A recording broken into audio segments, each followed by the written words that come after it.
For the privacy of all involved, the names in this account have been changed. I teach children between the ages of 3 and 6. I enjoy my work and take pride in their development. You get odd children every now and again, but I have one child that sticks out most. We all call her Little Rosie. She's what can only be described as a small child, almost doll-like in stature and features. Red puffy cheeks, baby blue eyes, and long blonde hair. To be honest, when her parents brought her in for the first time, I did think it was a doll and almost laughed in their faces. She is a quiet child, polite and usually thoughtful. But recently, the things she comes out with are beyond disturbing. It started last week when a young boy named Ross came crying to me during the morning break period. I managed to make out the words, "My mommy's going to get rid of my daddy," through his blubbering and wailing. Of course, a lot of children are thrown in between their parents during a divorce, so it wasn't unusual for a child to get upset about it during school hours. But we had never had a case of a child predicting another child's parents separating.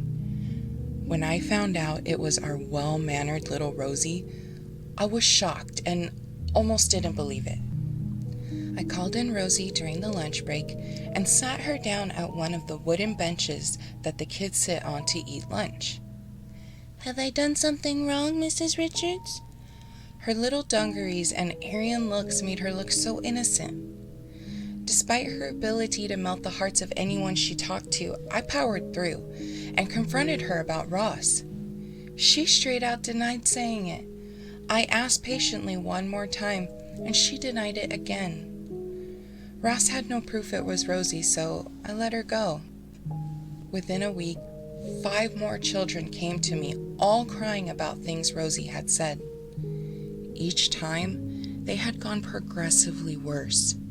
The first was listing details of what sort of things went through a person's thoughts in their final moments. Another memorable one was Rosie telling a child that they would kill someone in a car accident at 27 years old and commit suicide due to the guilt at 32. I confronted Rosie and told her that she had to stop. "No, Mrs. Richards, I don't have to stop. I haven't done anything wrong," she said in response. I cut the shit and called her parents that afternoon. I ordered them to come to my office and discuss Rosie. The dad never showed. Apparently, he just could not leave his work, but her mom did. She didn't look anything like Rosie. Her mother was tall, skeletal, brunette, and to be honest, looked like she hadn't seen sunlight in months. I spoke and read off the list of comments Rosie had made. When I eventually finished my rant about her disturbed little cherub, she just apologized and said she would talk to Rosie. I wanted to say more, but the mother just slipped out her chair and glided out the door. I swear, she made no sound as she left, not the slightest footstep. 2 days later, we received a letter from Ross's mother, explaining that his grandmother would be caring for him whilst her and her husband dealt with some family issues at home.